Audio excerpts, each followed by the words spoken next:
Another military coup in West Africa has piled even more pressure on ECOWAS, the region's economic and political bloc.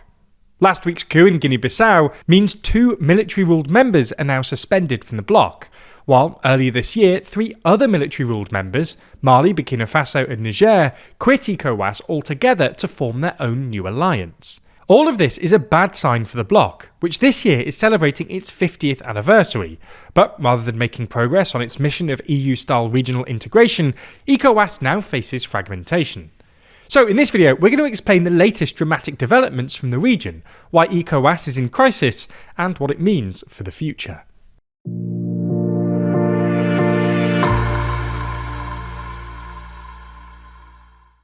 Never miss an episode and always feel in the loop by subscribing and ringing the bell. For context, ECOWAS, or the Economic Community of West African States, was created back in 1975 by the Treaty of Lagos.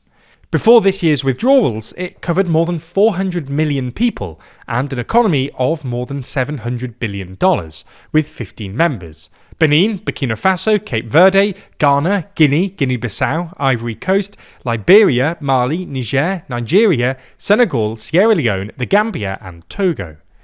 ECOWAS was founded with a mission to deepen economic integration across West Africa, foster post-colonial political stability and self-reliance.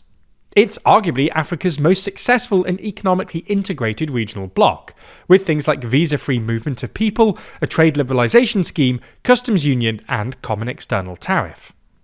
Over the years, ECOWAS has evolved into more than just an economic project. Subsequent protocols and revisions to its founding treaty enlarged its scope with new political and security focuses, helping to establish the bloc as a peacekeeping force and custodian of democratic norms. ECOWAS has intervened militarily and in a peacekeeping capacity in several of the region's conflicts since 1990. However, perhaps its best known and most successful intervention was in 2017, when ECOWAS troops entered the Gambia and, without major clashes, pressed the tiny country's long-time president to cede power after losing the 2016 election. However, the last few years have been particularly difficult for ECOWAS, most notably because of a series of coups in ECOWAS members, which form part of what's been dubbed Africa's coup belt. Most damaging for ECOWAS have been the coups in Mali in 2020 and 2021, Burkina Faso in January and September 2022, and Niger in 2023, which prompted the 3-country suspension and later full withdrawal from the bloc. These military coups happened against the backdrop of serious insecurity owing to insurgencies affiliated with Al-Qaeda and Islamic State, and rising anti-French and anti-Western sentiment in the region, with former colonial power France perceived as still wielding too much influence and being an ineffective security partner.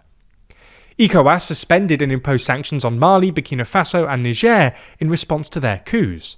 It was after the Niger coup in 2023 that ECOWAS responded most forcefully, imposing crippling sanctions on Niger, closing its borders and airspace while threatening military intervention should Niger's military refuse to return power to the ousted president. This forceful response from ECOWAS reflected the hardline approach to coups that the bloc's newly installed chair, Nigerian President Bola Tinubu, had vowed to take, seeking to prevent any further coup contagion.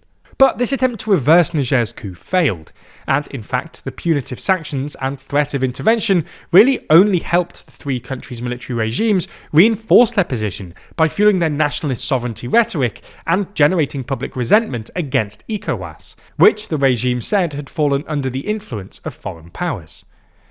In early 2024, Burkina Faso, Mali and Niger's military rulers, having formed a new alliance of Sahel states or AES, announced they would pull out of ECOWAS altogether, a process formally completed in January 2025, despite ECOWAS's shift from punitive measures to more friendly dialogue in an attempt to persuade them to remain in the bloc.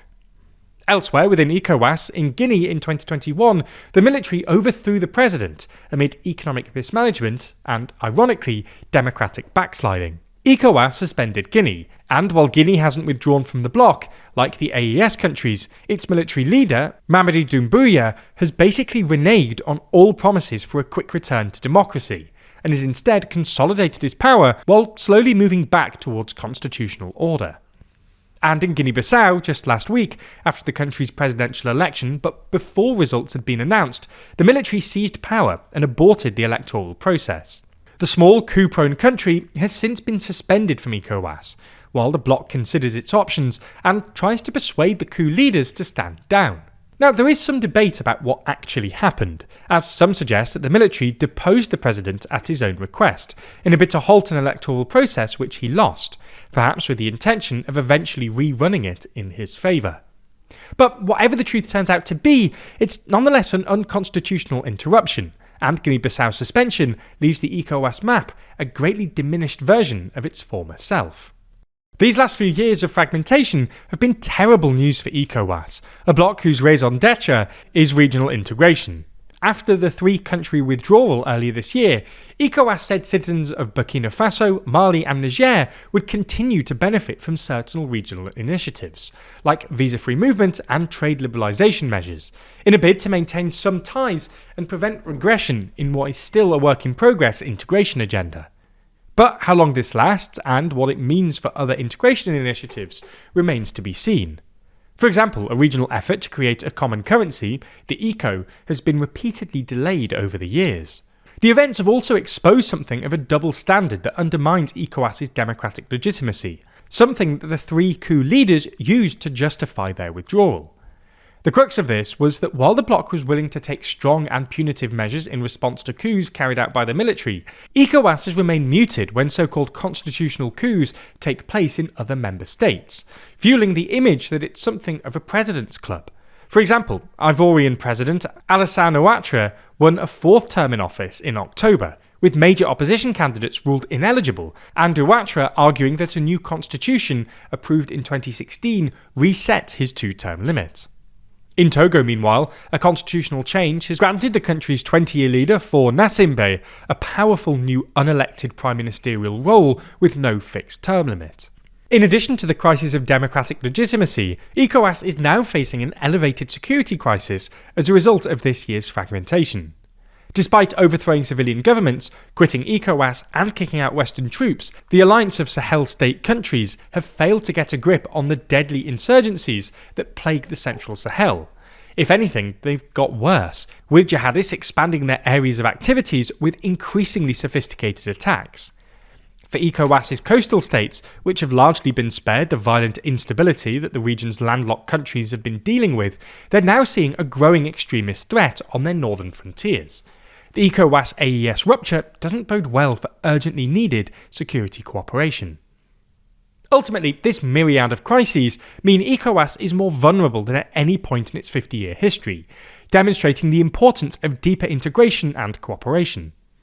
The bloc's unity, influence and standing has been diminished, highlighting a need for reform, including with how it deals with coups, both military and constitutional, perhaps with a focus on improving conditions on the ground with a view to prevention, as well as consistency to improve the bloc's democratic legitimacy.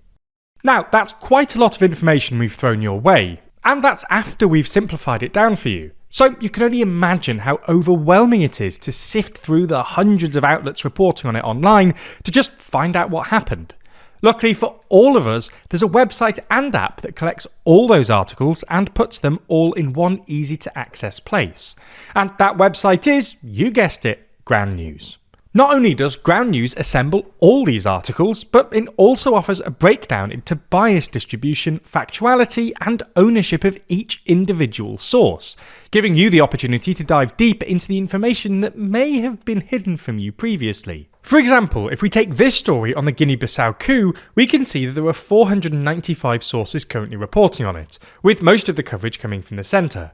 If we use their handy bias comparison feature, we can see that the left highlights democratic erosion and the right emphasises chronic instability. We can also filter and sort every story by their factuality level, helping you to easily grasp the reliability of each outlet. Or even take a more extensive look at who owns each of these outlets, keeping you fully informed on who's trying to feed you information online. Even if you want to stay close to home and explore what's being said in your area, Ground News can break down all of your local news, and even shows you stories you might have missed, introducing you to their blind spot feature. Here you can discover everything that's being disproportionately reported by one side or the other, whether it's a mile from your house or on the other side of the world. That's just scratching the surface of what Ground News has to offer.